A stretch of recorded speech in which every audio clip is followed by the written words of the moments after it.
फैज के बड़े मद्दार हैं। मैं दावा देता हूँ जावेद अली कुरैशी को अपनी तशरीफ लाएं और हमें लाइव करवाएं जो उन्होंने करीब किया।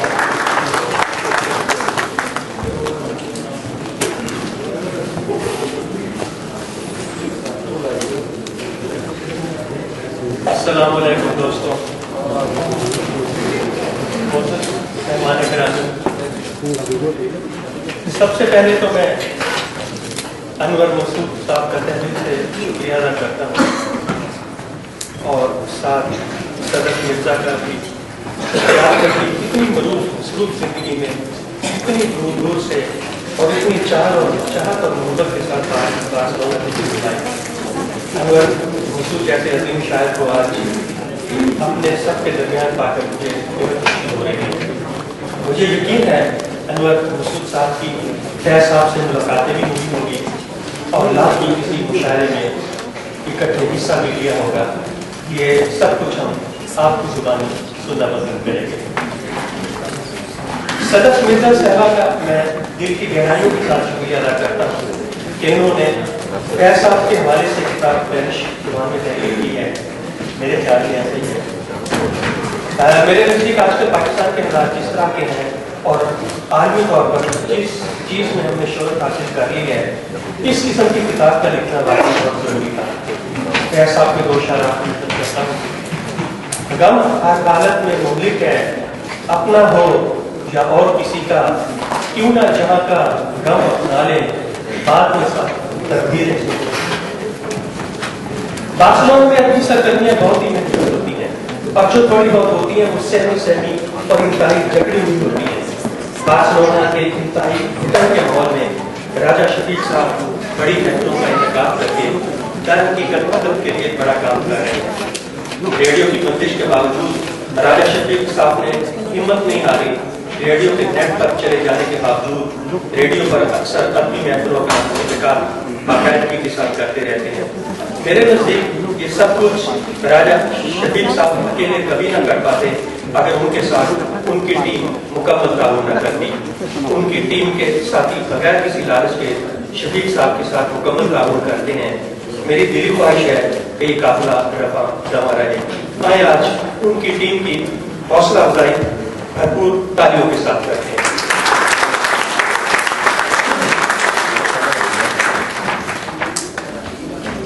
फैज एक तरक्की पसंद शायर था, कुछ इस तरह बातें हैं। और बार्सिलोना में पाकिस्तानी कम्युनिटी में भी थोड़ी सी बातचीत करते हैं तरक्की पसंदी के हवाले से, कल्चर के हवाले से। पाकिस्तान में सन 1965 के बाद मैंने बहुत से लोगों से यही सुना, अखबारों में, रिसालों में, हर तरफ यही प्रोपेगेंडा था कि पाकिस्तान को खतरा है, पाकिस्तान की सालियत को खतरा है। सन 1971 के आखिर में आखिर इस खतरे ने अपना काम कर दिखाया और मुल्क दो हिस्सों में तकसीम हो गया। फौज ने इसके साथ सन 1980 की दहाई से पाकिस्तान को खतरे के साथ साथ इस्लाम को भी खतरे का शोर मचाना शुरू कर दिया। पूरे मुल्क में यही बस शोर मचाया जाता है कि पाकिस्तान को और इस्लाम को दोनों को खतरा है। सन 1980 से लेकर 2011 में पाकिस्तान में इस्लाम का जो हाल है वही हम सबके सामने है। अब इस वक्त स्पेन में और खासकर बार्सिलोना में जो हम पाकिस्तानियों की तादाद बढ़ती जा रही है, जो बार्सिलोना में इस्लाम और पाकिस्तान को खतरा ज्यादा से ज्यादा होते जा रहे हैं। ऐसे लोग इस्लाम और वतन परस्ती के ठेकेदार बने हुए खुदा की बना। बकौल फैज महखानों की रौनकें कभी खानकाहों की अपनाली हवस वालों में जो रस्म चली है, दारी रास को हमी बाकी न वरना अब शहर में हर रिंग खराबात वली है। फैज जो महकूम तबके की आवाज है, नए ख्यालात और नई उम्मीदों को शायर है, गरीबों का शायर है, मजदूरों का शायर है। मुझे फैज की बहुत सबसे अच्छी बात पसंद है, वो ये है कि वो वतन परस्त शायर है, वतन की खातिर अमली तौर पर जिद्दोजहद करने वाला शायर है।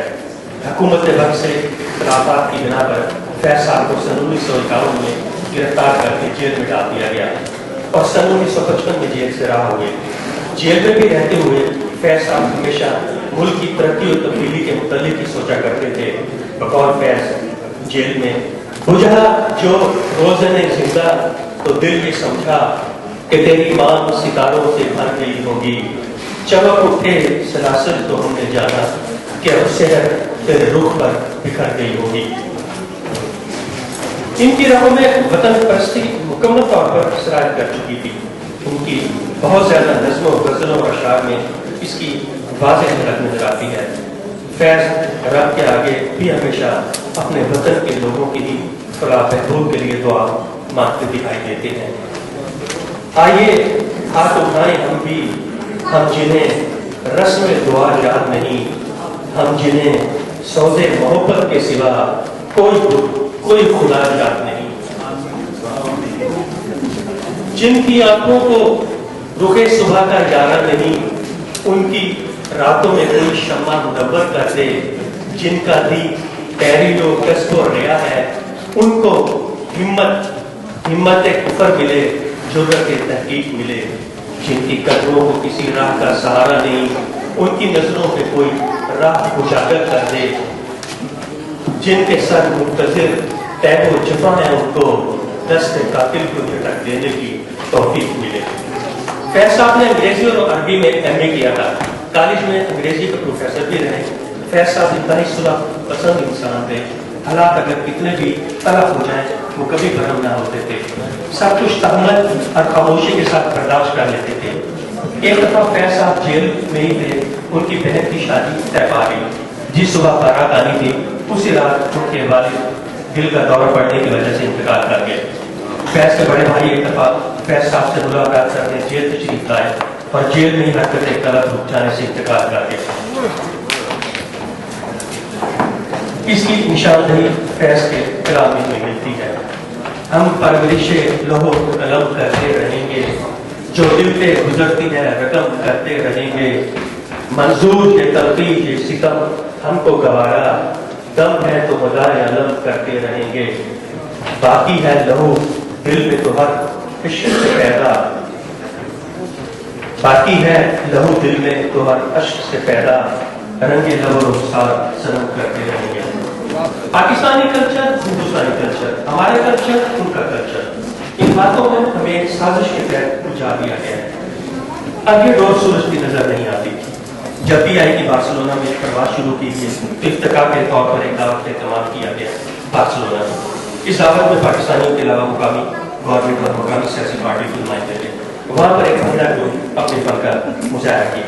उसी भंगड़े ग्रुप में ज्यादा तादाद जिन लोगों की थी, स्पेनिश औरतें भी शामिल थी। बस अगले दिन भरपूर अंदाज में चहलगोइयाँ शुरू हो गई।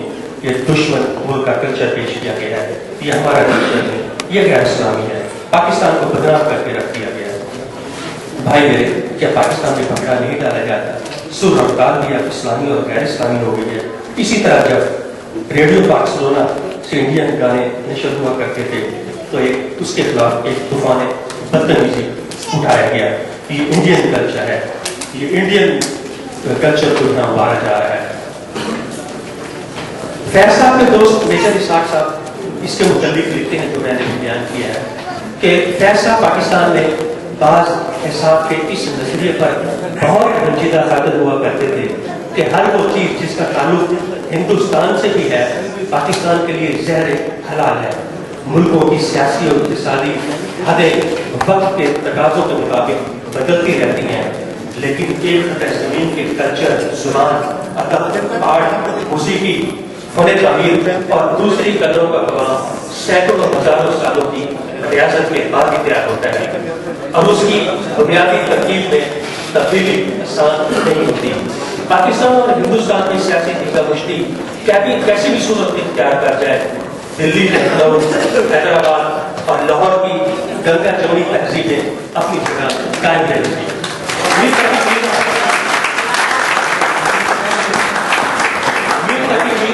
मिर्जा गालिब सबकी सांझ रहेगी। हिंदुस्तानी और पाकिस्तानी तहजीबों के दरख्तों की जड़ें मोहनजोदाड़ो, गंधार, टैक्सिला बनारस, अजमेर, कुतुब मीनार, ताजमहल, जामे मस्जिद, शालामार हर जगह फैली हुई है।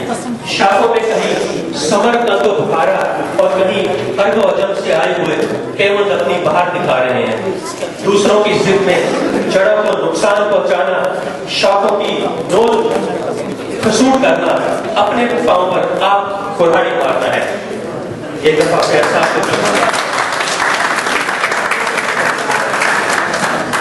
एक दफा फैज साहब को जब जेल में डाला गया तो उन पर बहुत सख्ती की गई, उन्हें लिखने लिखाने से मना कर दिया गया और कलम दबा के छीन ली गई। इस घटिया सलूक का फैज साहब पर खासा असर हुआ। इस वाक़े को फैज साहब ने बड़े प्यारे अंदाज में बयान किया है।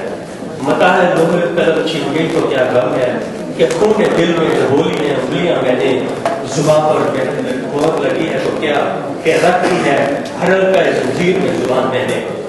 आप नजरिया पाकिस्तान पर जितनी भी बहस कर लें और साबित करते कि पाकिस्तान इस्लाम के नाम पर बना था या कायदे आजम उसे सेकुलर बनाना चाहते थे, लेकिन एक बात वाज़ेह तौर पर सामने आती है कि बुनियादों की भर्ती और में इख्तिलाफ मौजूद था। फैज ने शुरू ही में सन 1945 के हवाले से एक नज़म तहरीर की थी जिसमें हमें वही बात नजर आती है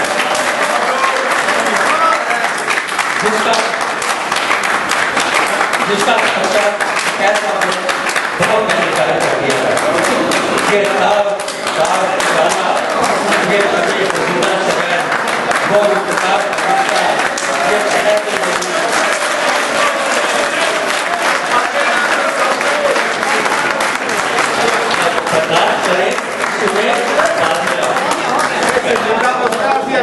सुनना है ਅਸੀਂ ਇਹ ਬੜੀ ਸਿੱਧੀ ਪਿਆਰ ਦੇ ਸੰਜੀਦਾ ਇੰਡੀਆ ਦੀ ਤੇ ਪਾਕਿਸਤਾਨ ਦਾ ਮੁਨਾਜ਼ਰਾ ਤੁਸੀਂ ਜਿਕਰਾ ਕੀਤਾ ਕੁਝ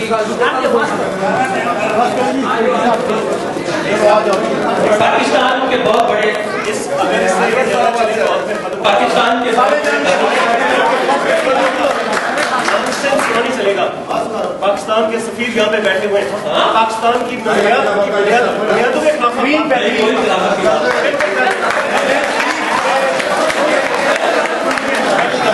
आप ये मेरा गुजरी है, मैं इकट्ठा करके माजरत का हूँ, ऐसी कोई बात नहीं है। सिर्फ ये है जो तहरीरें हैं जो किताबों के अंदर मौजूद हैं वो मैंने पढ़ने सुना। बहुत बहुत आपकी मैं बता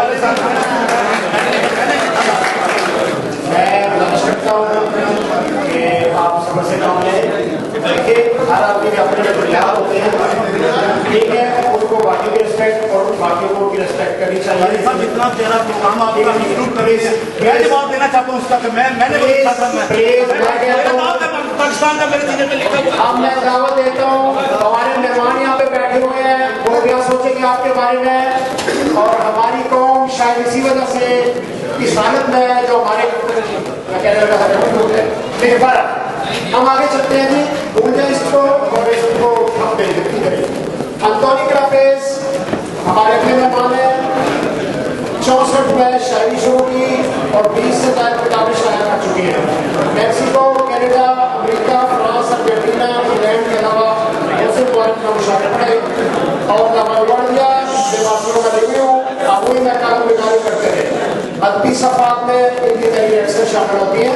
बहुत से अवार्ड भी शामिल किए जिन्होंने जोआना कोविड, जोसेफ मरिया ओपराट और कनाडेस हकीमा जोंग कवाल ग्रैंड इनके अवार्ड में शामिल है। आपसे गुजारिश करता हूँ कि हमारे जो मेहमान हैं कतरान चाहे आपको समझ ना आए, अदबी महफिल है इसमें थोड़ा सा ख्याल करें कि वो हमारे ऊपर क्या सोचेंगे।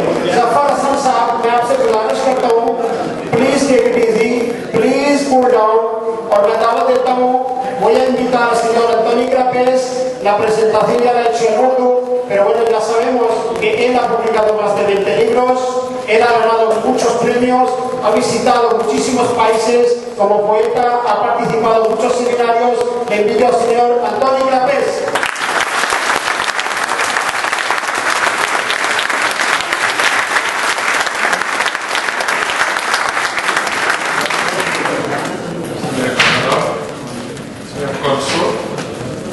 Amigos todos,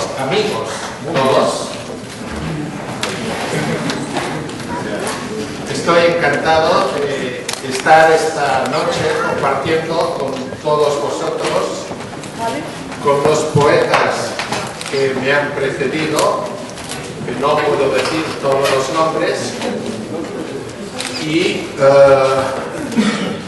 con la señora Sadaf Mirza, el señor Anwar Massad.